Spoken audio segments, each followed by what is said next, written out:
Year 2014, that was my third year there, and it was time to defend my dissertation. It was November 2014, and at this time my sight had begun to deteriorate. I wasn't driving anymore. And November 2014, my sight just went south. And I had done all my reading in my books and my material, but I was trying to prepare for my defense, and it was a hard time there.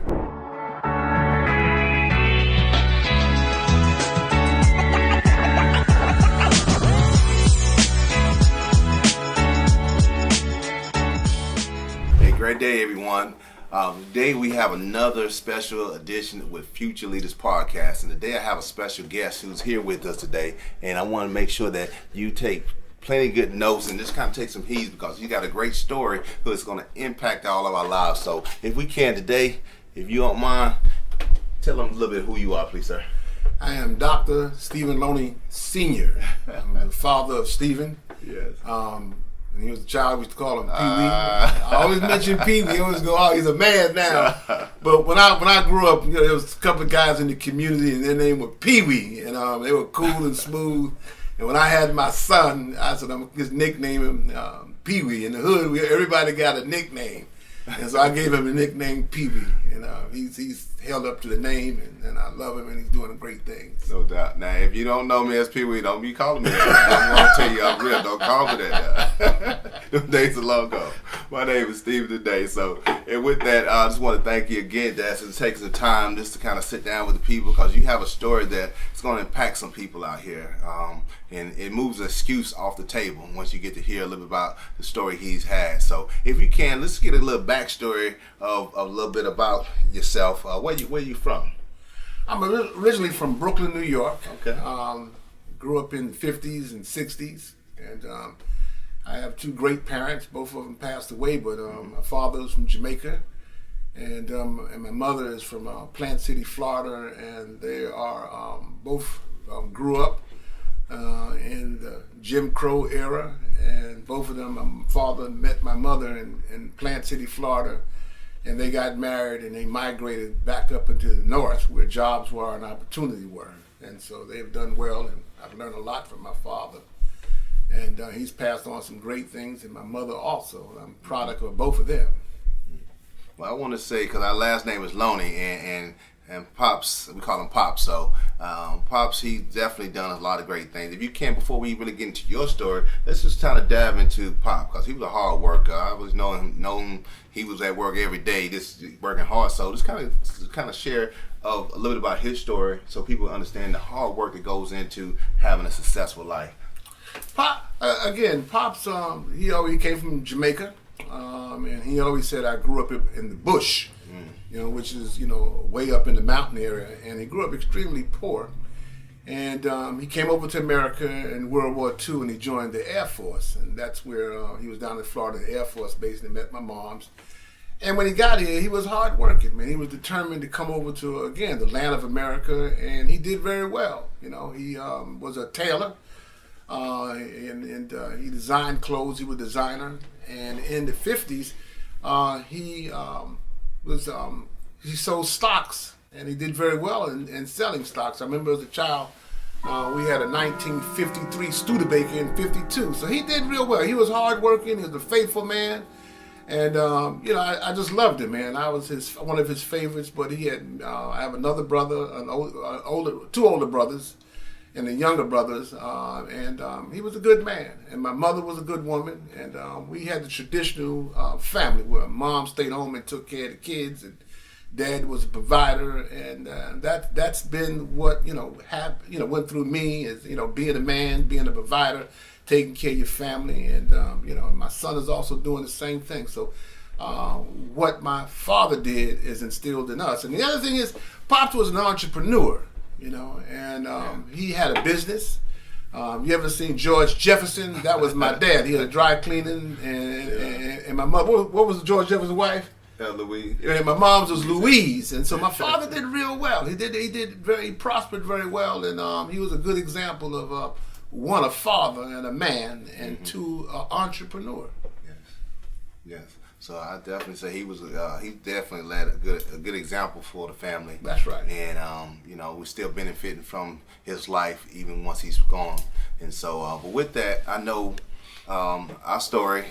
Once you moved from New York, kind of just pick up what took place in your life once we moved down here to the south, which we are now in the Carolinas. So, kind of pick up a little bit how that transition portion of your life at that time, and we kind of carry on because we did say his name is Dr. Stephen Loney, right? Right. So some things, changed in his life, but at the same time, earlier on, those early years, kind of let's talk about that a little bit. There's something about life, man. It's like a seed is planted in dirt, and then it grows and grows, and and over the time it produces fruit. I'm a product of the 60s and 70s and Vietnam War. It seemed like every black community, it seemed like heroin dropped in the middle of every black community during the civil rights movement, and I got caught up into that drug game in the 60s and 70s, But right around the 80s, man, I got a chance, man, to get myself together and start the journey of trying to live life again without the use of drugs and alcohol. We were living in the village townhouses. It was on welfare and Section 8 and food stamps and all those good things. But because of my upbringing, not only my parents, but my uncles on both sides of the family, I had a good blueprint of what manhood was, number one, what fatherhood was, another, and how to strive to be the best that you can be. I remember my father, anytime we moved to another neighborhood, I remember we left Brooklyn and went to Queens, first thing he did was join the Democratic Party. My father believed in community. He believed in being in part of politics. He was a man of God. And so slowly but surely, those things began to instill. So even when we were in the village townhouses, I began to get involved in community work. We did a community food bank at the local church. We got involved in, after school program in the neighborhood, and Johnson C. Smith was the college down there, so a lot of the students who came over to the neighborhood in the local church that we had.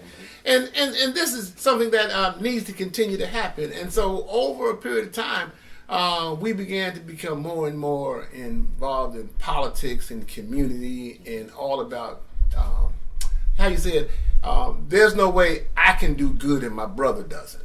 It's always about how, I can extend. And, in my present business, I'm the clinical director of a behavioral health care agency.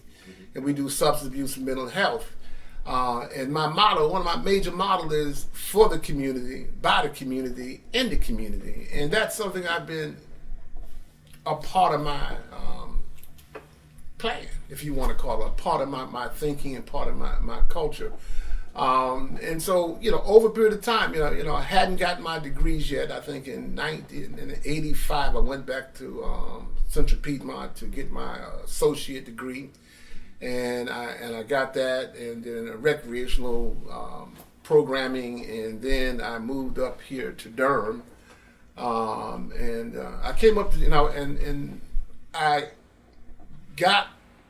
started my career as a counselor, working at Charlotte Treatment Center, which was a substance abuse agency at that particular time, inpatient medical facility, and God blessed me because it was one of the top-ranked substance abuse inpatient programs back then, and I got a chance to work there with some great people. God really blessed me with that.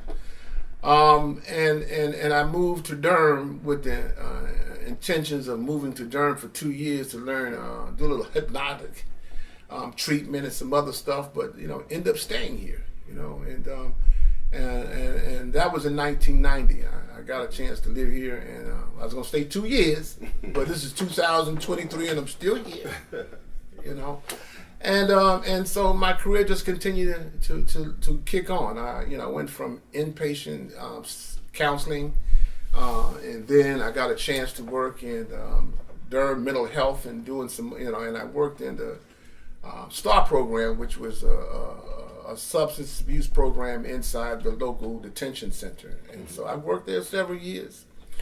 And I need to say this, when I was born, I was diagnosed with retinitis pigmentosus, which is a progressive eye illness. So over the years, I knew my sight would deteriorate, or as I always say, it would decrease over and over for the few years. I remember in about 93, 94, going to the social worker for the blind because my sight began to change a little bit. And I said, well, I needed some vocational services, maybe some additional education so I can continue to be a productive member of society. And so she told me I wasn't college material, that I needed to go get a job working in a sheltered workshop, making belt buckles for parachutes or something. It was something weird, man. But that wasn't me. That wasn't me. There's something about, what's instilled in you, pops up and it comes out. And I was hurt, man, and I remember going to finally, getting a chance to go back to. I went to Shaw University for my undergrad, and in my senior year, I had a professor, and he was an Italian guy, and he used to talk, and he would really, at New York kind of, and we clicked, and at the end of the semester, I wrote a biography, and he read about what the lady told me about not being college material. Now I'm a senior, and I'm an A student, and this is the hit. His wife just happened to be someone who worked at the state at that particular program, and he asked me how would I like to be a social worker for the blind with North Carolina. And long have it, as God has it, I got a job working as a social worker. And this not only just a social worker, but a social worker 3. And I couldn't wait till we have every agency have their annual meeting, all the social workers get together, and I couldn't wait to find her. Leave that alone. I'm going to find her at the conference, and I said, "Hey," and she looked at me, and she said, "Who are you?" I said, "My name is Stephen Loney," and she said, "Oh, what are you doing here?" And I said, "Well, I'm a social worker now with the agency, and it doesn't really make a difference what she said or how she reacted, man. That was one of those gifts that happens on the journey, man, and So I worked there 20 years and retired, and in the meantime I was continuing to practice from a counselor to a therapist. And I moved from a counselor to a therapist, and I continued to work and build my craft, and then when I retired in 2014, and I need to say back in 1994, something like that. Somehow I got into ministry. God had a calling on me, and I was like, "God, you talking to me?" Yeah, and I got into ministry, man. And all of it seems like all of a sudden I started hanging around ministers. You know what I mean? And I remember when I was going to a lot of, I'm in recovery, and I was in meetings. I'd go to NA meetings every night. And one night, I was in a church, and I heard the choir singing upstairs.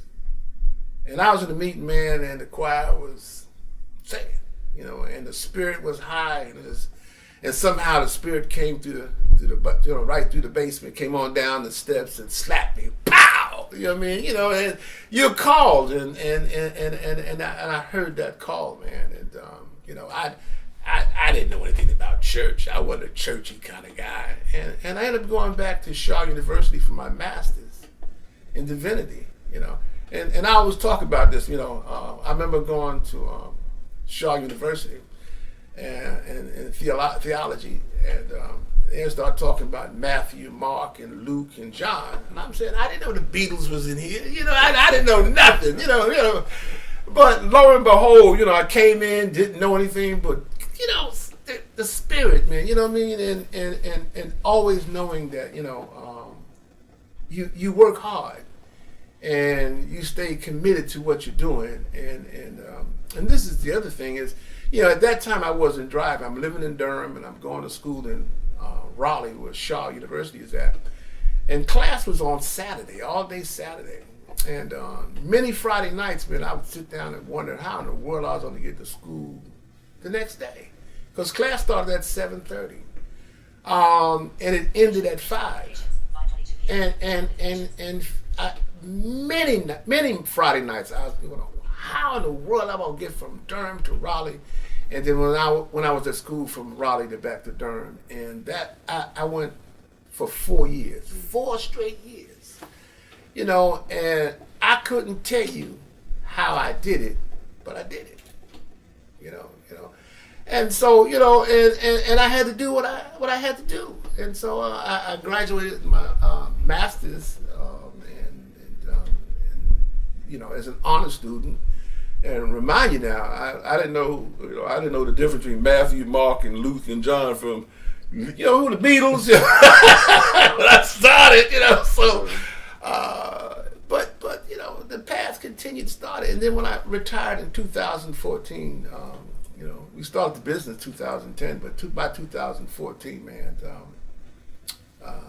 I went to school for my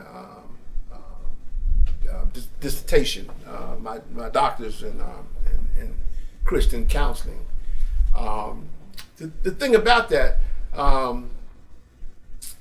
the year 2014, that was my third year there, and it was time to defend my dissertation. It was November 2014, and at this time my sight had begun to deteriorate. I wasn't driving anymore. November 2014, my sight just went south, and I had done all my reading in my books and my material, but I was trying to prepare for my defense, and it was a hard time there. It was extremely difficult because I didn't know what to do.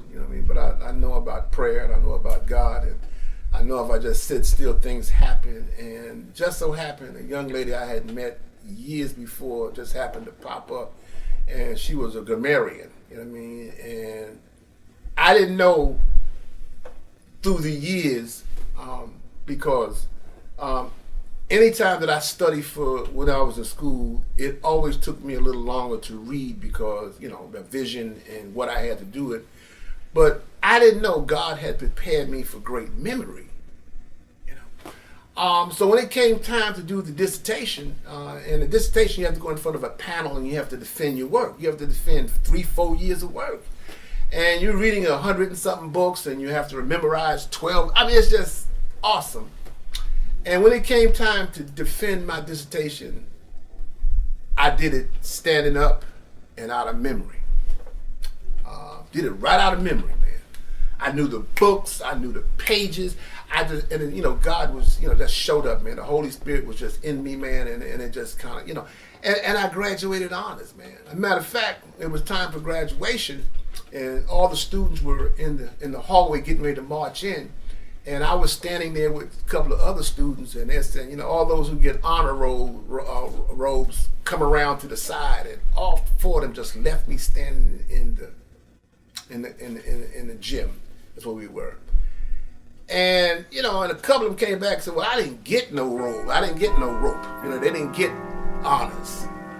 And let me tell you how good God is, man. In front of about almost 1,000 students, the professor came out, or the head of the school came out, and in front of everybody in the gym, man, gave me my honors, man.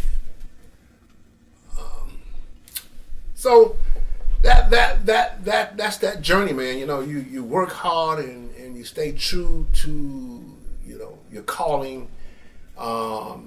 You have to understand, man, none of us are junk. We all have a purpose and a goal. And with that being said, I started the business, and we started, real slow, and I have a business that what do you call it, naysayers haters. What do you call them? Naysayers, haters. Well, You know what I mean? Them folks, man, that ain't gonna work. But it wasn't about whether I was gonna make a lot of money, because the name of the game is for the community, in the community, by the community. You know, I just wanted to serve. You know what I mean? And I've learned over the times, man, that if you do your calling, you do what you're supposed to do, you make money.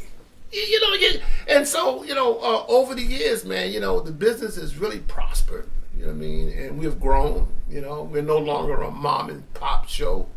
We're nationally accredited with CARF, which is a nationally accreditation, man, that everybody don't get that. You know what I mean? I have about 10 clinicians, you know, and we serve from Virginia down to Charlotte, and you know, and so it's not that I'm ego tripping or anything, because you know, I still pinch myself sometimes, you know, to realize, man, that here this kid who was born with a visual impairment.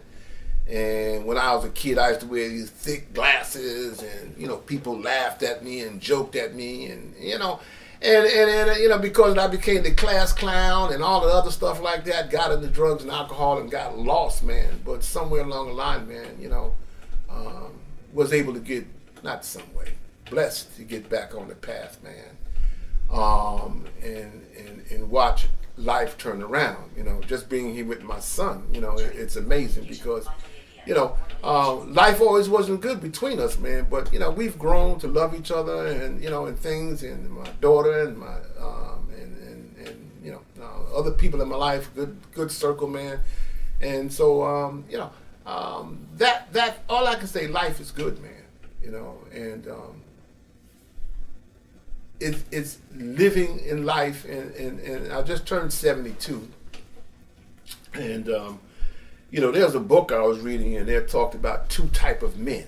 You know what I mean? One a bleeding deacon, and the other one an elder statesman. You know, I'm here now, just trying to be a mentor. You know, and I'm looking to retire again from the business and turn that over. And I just want to go around and preach and maybe teach at a school, man, to continue to give and share and provide insight in what it needs to be successful in life. And I'm not talking about money. I'm talking about, you know, being successful in what you're called to do, and how to overcome the struggles, and how to endure life's suffering, because there's something about going through that gets you out. You become a better person. So my experiences in the past have become my experience in the future. So I'm living my experiences, and I'm enjoying life. And son. Okay. Well, I wanted to give you an opportunity just to kind of share your story. I usually would try to interject, but I wanted you just to kind of lay it out there, because someone who's listening really can say that, you know, your story has really impacted them, because it removes all excuses. You know, like you said early on, you was born. If I was born with the same eye stigma, you know, I probably would have been in the same situation. So, but it helps me to, even those times when I even come across challenges, I say, why? I mean, what kind of excuse can I make? My dad's still out there grinding. He's out here working hard. He's still putting his hand to the plow. And even though he may not be able to see, but he's still able to get it done. And so I just wanted you to kind of lay your story out there, because I was there when the times was, when we were very young, living in the village, and it was some tough times. You know, it was some very tough times that we had to go through, and to see you now is very inspiring, to allow me to know, hey, if I just keep on working, if I keep on going hard, we can accomplish some great things. And so I kind of want to back up, because even though you touched on it, but I want to say, those who know of us growing up in the village, you know, it went through a time, of course, when crack hit the scene. It got really dark in our neighborhood. A lot of crime, a lot of hard times, and you played a major part in the transformation in the neighborhood. Like you were saying, we created an organization, which you was a president at the time of the organization, correct? And it started doing some things where a lot of the kids, we got the neighborhood revitalized, and you know, a lot of positive stuff started happening. And so if we can, let's revisit that, because that's something that you know, even though I can say our lives wasn't perfect, we still had some things going on. But you were one of the ones that, even that's people who know me now, this is where it started from. My mom's was, it wasn't enough for us coming in the house and have kids in the neighborhood watching popcorn, and I'm like, everybody at our house, you know. But those were some of the positive things that made a difference. And I shared this today on my lives, was if you want change, it starts with you. It starts with you, not saying wish somebody else could create something or do this, but what can you do with the small resources or just the opportunities within your reach to get started and get involved. So I want to back up and just kind of talk a little bit about that time when, what was it that made you say, okay, we need to do something and to help revitalize in the community? Because it didn't start overnight, but what was it that was a tug in your heart to say, okay, let's do something and get involved? You know, when you were talking, and this is something we did, you know, back then, you know, we didn't have the technology we had now. You know, we'd go to the library and get one of those old projectors, you know, those old big projectors with the big round movie screen. You know, we'd go to the library and, you know, I never said we was poor. I don't like to use that word. We didn't have a lot. I was like that one. We didn't have a lot. That works better, right? We didn't have a lot. And I remember the kids in the neighborhood, you know, we didn't have nothing. But, you know, so the idea just came, man. Just go to the library, get the projector, and put a sheet up on the wall, you know, and then put the projector up there. And and Velma would cook. We pour the popcorn in the bit. We'd make popcorn, and we'd go to get some little bags, and we'd invite the kids over to the house. You know what I mean? And I remember one little kid, we'd charge him. You know what I mean? And one little kid had 5 pennies, and one little boy didn't. We'd say, "Give him 2 pennies." You know what I mean? And the other kid gave him 2 pennies, and I let him. It was just a joy watching some of the things that we did, man. You know, because that's how I grew up. I learned that from my parents. You know, I grew up in a time when community was community, man. You know what I mean? I grew up in a time when the little girls would play a double dutch, and little boys come outside and we play a bongo, stickball. Where we could play outside and have a good time. It wasn't a lot of money, and we had a lot of love in the community, man. And that's something I grew up in. Nowadays we don't have a lot of that. So I grew up in that, and so when I moved there, that was instilled in me. Those are things my dad would do. He'd have cookout, and he'd invite people, and and so those are things that I grew up, man. And this is hit, man. One of the things I learned early on, and you're gonna get dogged out now. You're gonna get dogged out. People gonna take advantage of you and lie to you, use you. But one of the greatest gifts I ever found out, man, is in giving. And trying to bless other people, man. So getting in the community, man, those are certain things that just happened, man. I saw a need, and because back then, I was on disability, and I had time, I remember being on disability. This is it here. I remember got disability. I was making good money, was on Section 8, had it made, man. But I'd look at the window about 8 o'clock, and all the cars in the parking lot were gone. And I felt bad because I'm a man. I'm a hunter. A man's supposed to be out there. That's a natural instinct, man. I hear cats talking about their house husbands. Man, I'm like, man, what? I can't even get into that. The natural instinct, man. And this is the thing that we need to teach this to our young men. How to go in and pull out what God put into us, man. And so slowly but surely, man, some of those same things, man, began to continue to be a part of my life today. I give more than I get, but, and so being a part of the community and doing for the community, man, it's something that is instilled in me. And I guess because growing up going through some of the challenges I had to go through, is always wanting and desiring to help my fellow man who are people going through the same thing, man. Working as a therapist or a clinician, I'm a clinician, and hearing the stories and the hurt and pain of other people, man, there's a lot of people hurting, And so there's a big need, man, to reach out and help people, man. You know, I don't care who you are, man. And if you're listening to this, somebody wish they could be where you're at. You know, where you're able to reach down and help somebody.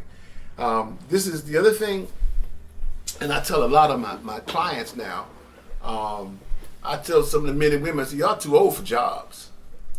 Too old for jobs. You know, jobs are for high school kids. You know what I mean? You know, the world has changed, man. You have to have a career. It's entrepreneurship, man. You know what I mean? You have to have something that, you know, that make the kind of money that people are making.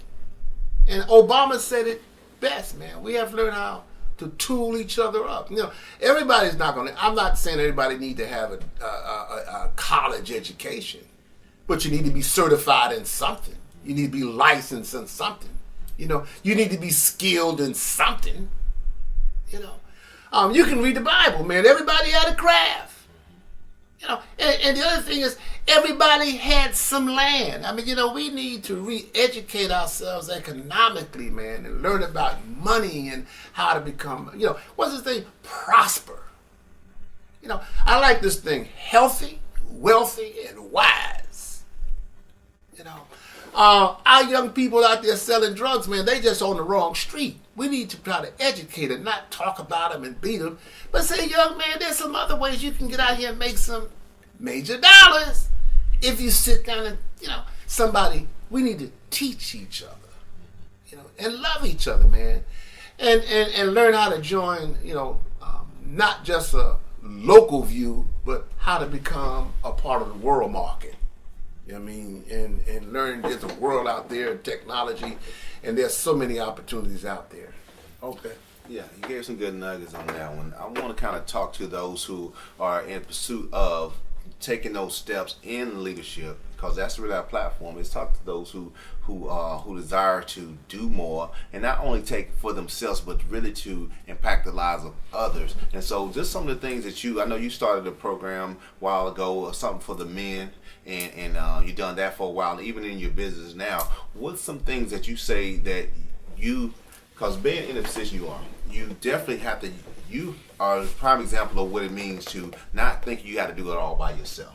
You have to have a team around you. How valuable is that when you are doing organizations and businesses like that? How do you structure yourself to really take advantage of helping, getting others involved to really help you move forward and get things accomplished? First of all, you're only good as the people around you. You know, and you need people around you. You need to surround yourself with positive thinking people. And you have to have that. You know, sometimes you may have to tell family and friends, not that I don't love you, but I got to go where I need to go to get what I need to get. You know, and so you have to stay true. You know, you have to stay true to focus, man. That, you know, you want to do better. You know, at this stage of the game, in for those who've been around, man, is mentoring. You know, teaching. You know, extending a hand to somebody who needs a hand. You know, always be looking for somebody to teach and share with. I always say I don't want to be at the top by myself. You know, we have to encourage people to educate themselves and train. You know, and let people know that you know, how you say it. There's always a picture of hopelessness. You know, and I always have this thing, and I tell people, man, you need to have a picture or a video or a song about where you're going. You know what I mean? In other words, if you want to go to Hawaii, I hope you have a picture of Hawaii. You know what I mean? You know, if you want to go to the Bahamas, I hope you have a picture. You know, if you want to fly, I hope you got it somewhere along the line. But you have to have a picture of success and where you're going. And the other thing is, you want to find people who are doing what you're doing. You know, a lot of people come to me, and some are ready, and some just want to come because they just look at the goodies, but they don't look at the work that has to be put into it, man. You know, one thing is for sure, you got to do the work. You got to do the work. You know, it doesn't come easy, man. You know, people who look for shortcuts and a little way out, as somebody said, you know, you got to work smarter, not harder. It requires hard work. You got to do your thing. You know, I still put in. I still study. You know, I still read. You know, what I'm gonna do with all that information, I don't know. You know, but I know it's required. You know, I know I need to continue to learn, and I know I need to be around people. This is the hit now. Who know more than me. Now I think I'm the brightest bulb in the room. You know what I mean? You know, I think I'm this real smart guy. But I have some guys, some mentors, some other guys. I got a couple of Dr. Maxwell and a few other guys, man, when I get around those fellas, and some women, man. I always call myself a male chauvinist pig. That's what I say, a male chauvinist. But I have two sisters, well, there's three sisters, three sisters, man, and they teach me so much, and they love me so much, and I know without them I couldn't make it, man. They the brightest sisters I know. You know, and I have one of my members on the staff, and she's one of the professors at Central. I mean, just you gotta be around people, man, that when you're not feeling well emotionally, mentally, man, they have a way of inspiring you, because, you know, those times are coming, man. And when I'm stuck, man, I can go and ask them questions, and they revive my spirit again. So you have to have those things, man. You have to have people around you, man. People who can, you know, not tear down your vision, but understand. Because when a person talks to me, I understand the blueprint for success. You know what I mean? And when people talk to me, I can tell if they're on the right path. You know, I can tell. You know, some people always want to come to me with a bright idea, and the bright idea is making money. If you want to make money, I wish you the best. I mean, if that's your drive, I mean, you know, make money. But money's made to spend. You can't keep money. I mean, you can keep it in your closet, under the bed, in the bank, but that's not the essence of life, man. You know what I mean? The name of the game is have a wealthy spirit, man. You know, you want to make money to do what? You know, you got to want to do something. And I hope whatever you do is to bring somebody else along. You know, because it ain't no fun having a lot of money and you in a penthouse by yourself. That ain't no fun. You want to bring people around, and again, that's what I want to do when I move on, man. And I want to teach the word of God, man, because the spirit in me, man, says I got something. I got the word of God in me. It's gonna come out, and I want to teach. You know, not only the knowledge in the, you know, and the education and those kind of things, but the experience on how to be successful. You know, because the hardest thing you'll ever do is try to be successful. But the thing is, you can. You can, if you do the work and surround yourself with people, and don't ever forget the power of God. I wanted to share this because as you talking about your ministry, I remember I wasn't there, but y'all came back and told me when y'all had to sit down with what's his name, with over here at the church, who was down the street from us. Y'all had a counseling session. He told you then that you're gonna be a minister years later, right? Yeah. Pastor Sullivan, I think it was his name, or whatever. Mm-hmm. And y'all laughed. Because at the time it didn't look like that. It wasn't your call, but then years went on, and exactly that's what happened in your life. And so I just want to reflect back on when y'all was telling us about that story.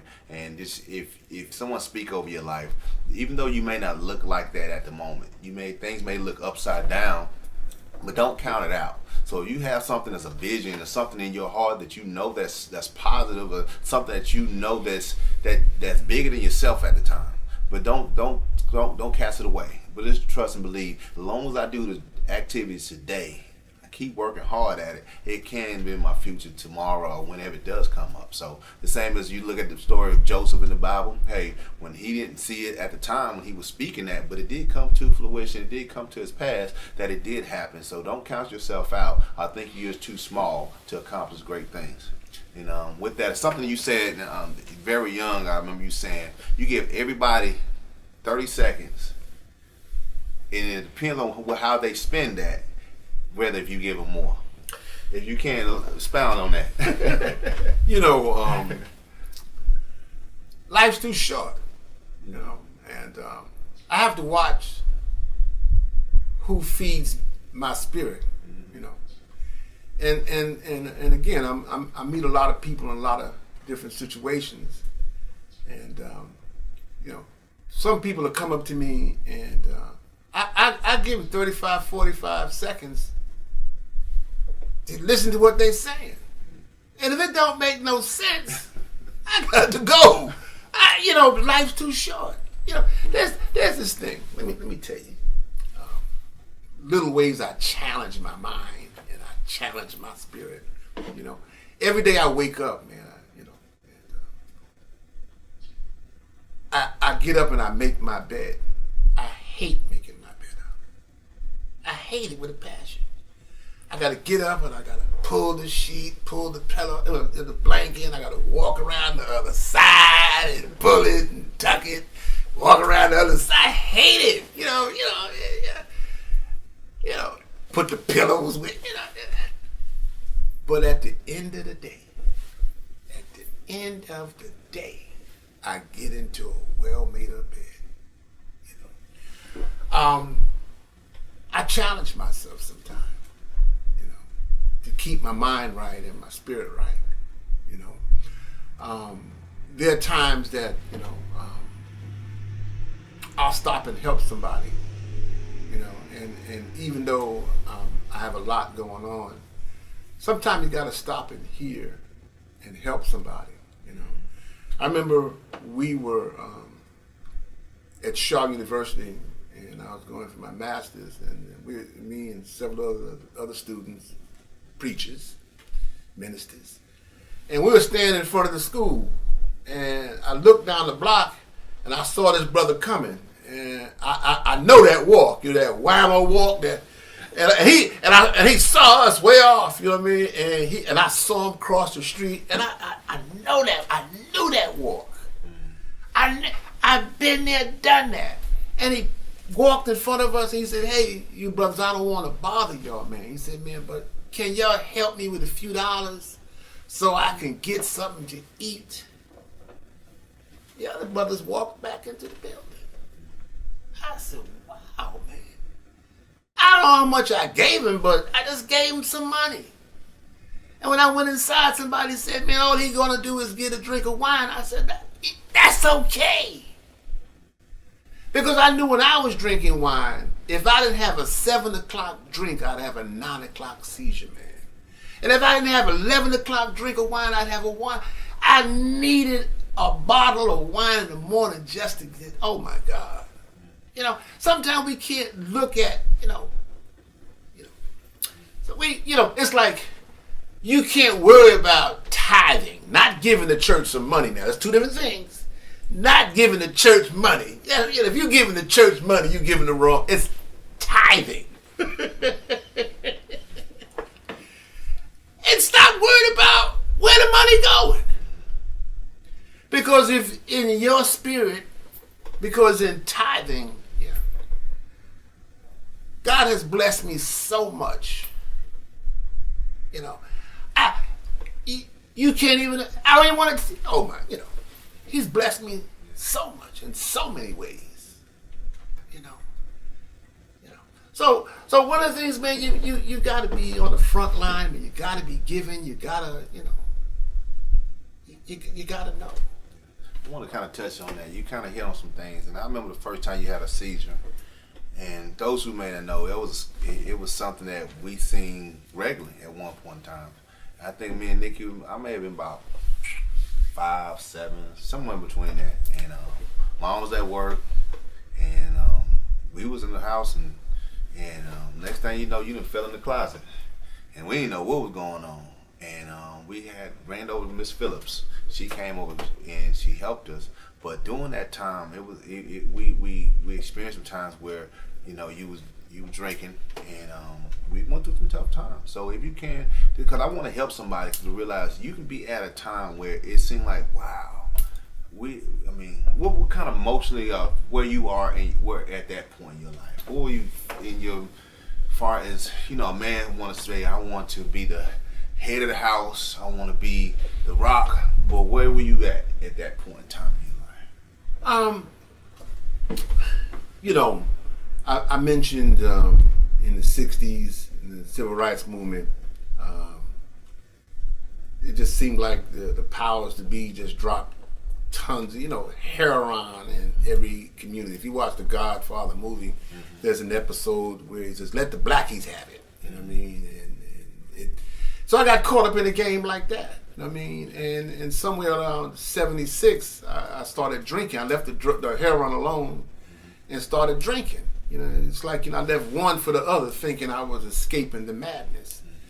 And I just got caught up, man. You know what I mean? And, and a lot of brothers and sisters, people right now, man, for a lot of different reasons, man. The war on opiates now, or the whatever you want to call it. They won't call it war, And so a lot of people have been going to the doctor, getting pain medication. And after a while, they find themselves addicted. I hate to talk about your grandmother, but I used to always tell her, I said, I think your mom's struggling, because back then she had a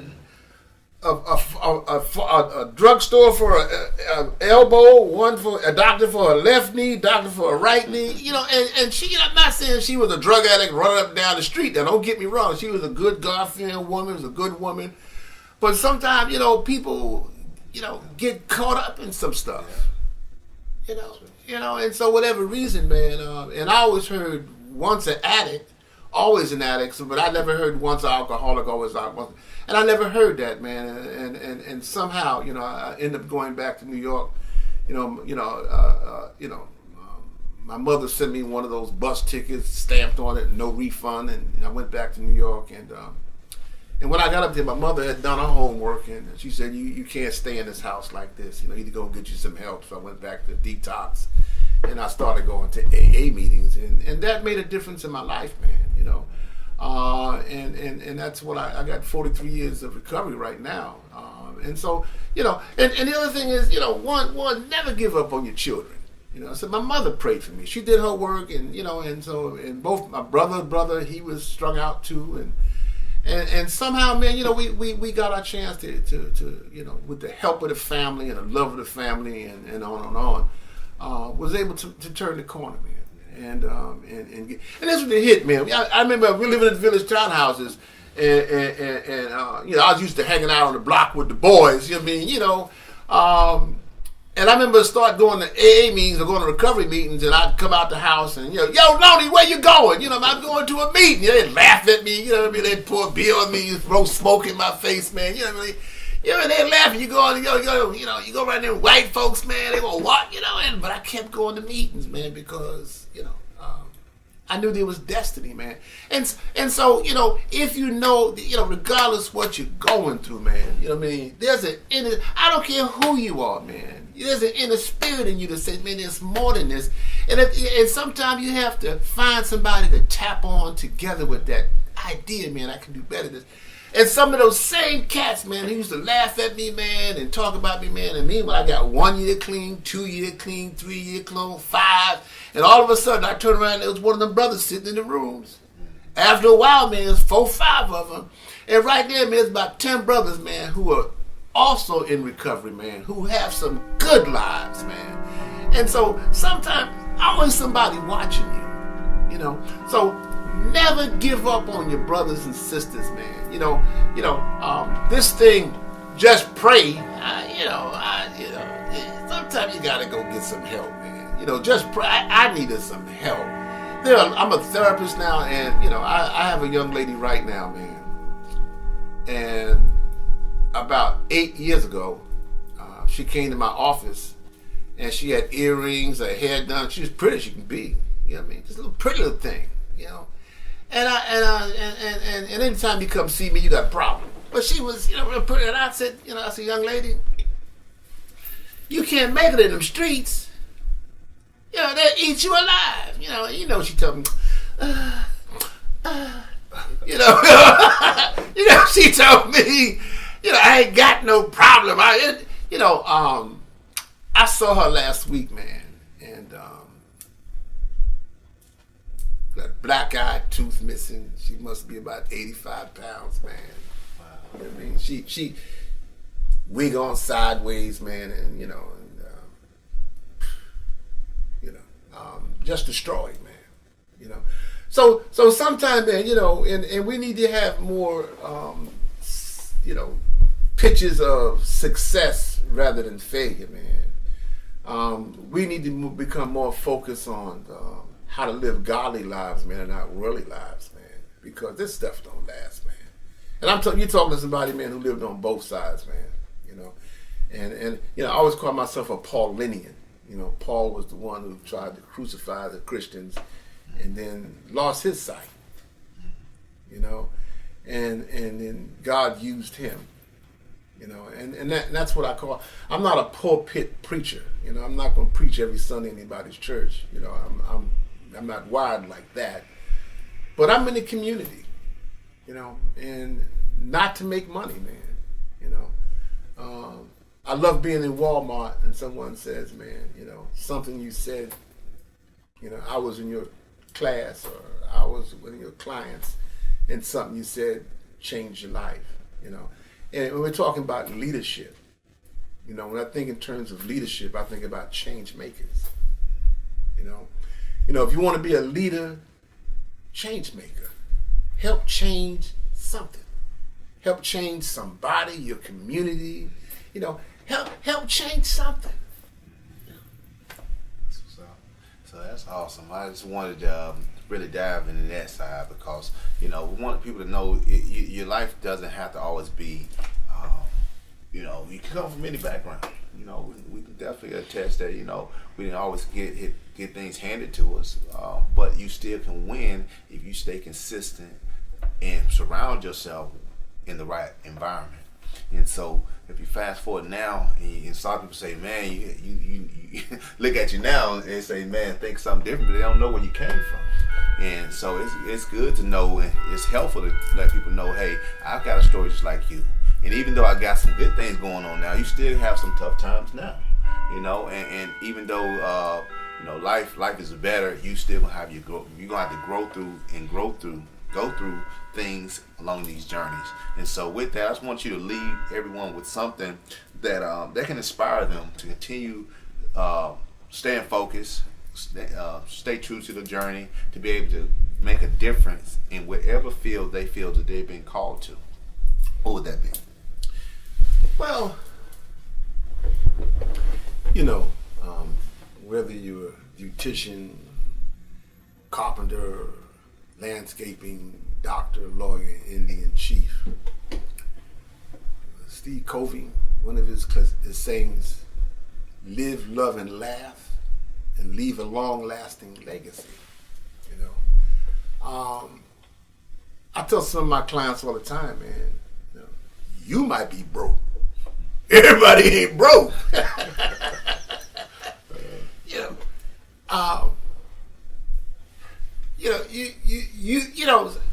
Sometimes, when you hear that little voice, that prayer, God, help me, God, that old thing, that's, you have to find some place to attach, man, that's going to help bring you into a place where you can identify what's in you to move forward.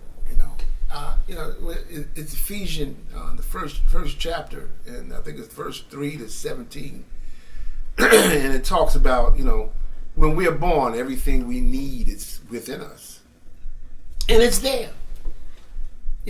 Everything.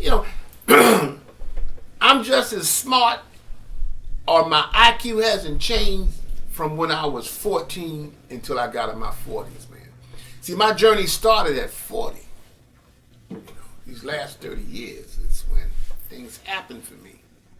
40 with a visual impairment. Okay, 40 with a visual impairment. And since my impairment, man, in 2014, my life has prospered and grown in leaps and bounds, man. It's not me, it's God, number one. You know what I mean? And that whole thing. And I'm not unique. It's like all of a sudden I started hanging around preachers.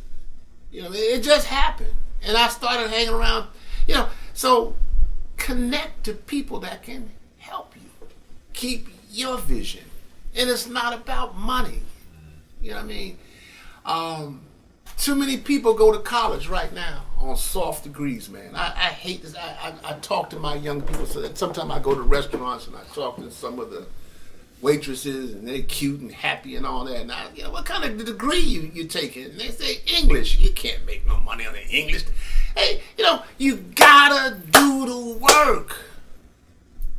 And that's a whole nother story. You know what I mean? How we can take soft degrees and you can't even pay your student loan off when you finish. Sometimes we take the short way out. The only thing I can say, man, anybody in here, man, you know what I mean? Keep your dreams alive. I'm living my dream. I have bumps in the road, but I'm able to overcome them. One thing I'm gonna leave. And I had a guy, and he was my sponsor. And I loved him to death, man. He was an Asian brother, with the ponytail, and he had this tone of voice, Stephen. and he taught me a lot. He taught me, about relationships, man. You know what I mean? And, I was in a relationship that ended, and I was mad at all women and all that kind of stuff. He's like, Stephen, come on, man. People have a right to change their mind. It's a new concept, And he taught me how to say, stuff like that. Taught me how to say goodbye. Never stop learning. Don't hate nobody. Find out what's going on. You know what I mean? So I learned how to say goodbye. You know what I mean? You don't have to hate each other. One thing he taught me, man, I love it. And he used to always say, Stephen, on this journey, there are a lot of loose stones on the path. You always want to grab the hand of somebody who's been on this journey a little longer and a little further than you, so they can tell you where the loose stones are. And you grab hold of somebody behind you so you can bring them along. And so that's one of my key thoughts, man. That you need somebody. Stay a student. What saddens me sometimes is see something. I ain't knocking on deacons and stuff like that, but I've seen some cats, man. They became a deacon in 1962.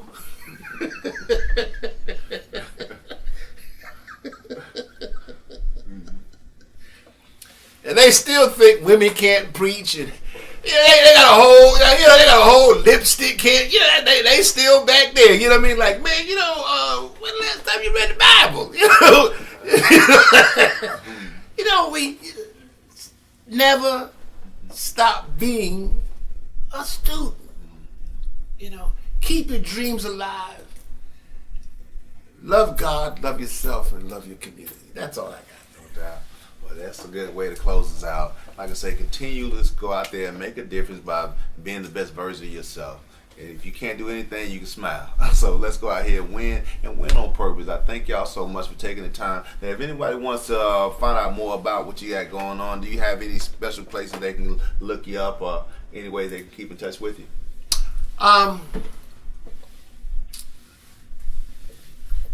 My email address is dr.loney@capsforyou.org, and that's C as in cat, A as in apple, P as in Paul, S as in Stephen, the number 4, the letter U.org, or just simply call me at 418-6470. You can text me. One of the I forgot to say, man, is God has blessed me to do my work because of technology. And I remember preaching one time, and after I preached, a couple came up and said, they had a child who had a disability, and I was saying to myself, why'd you leave him at home? I never saw the kid. I just thank God my mother and father didn't put me in special ed. Don't minimize people. Left the truth be told, I'm not supposed to do what I'm doing. But thank God for that.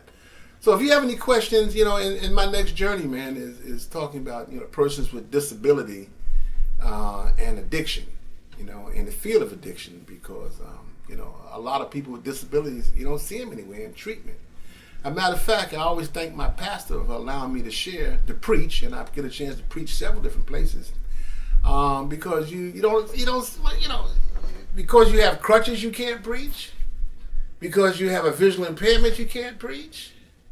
When's the last time you saw someone with a disability, preach? Somewhere along the line, be mindful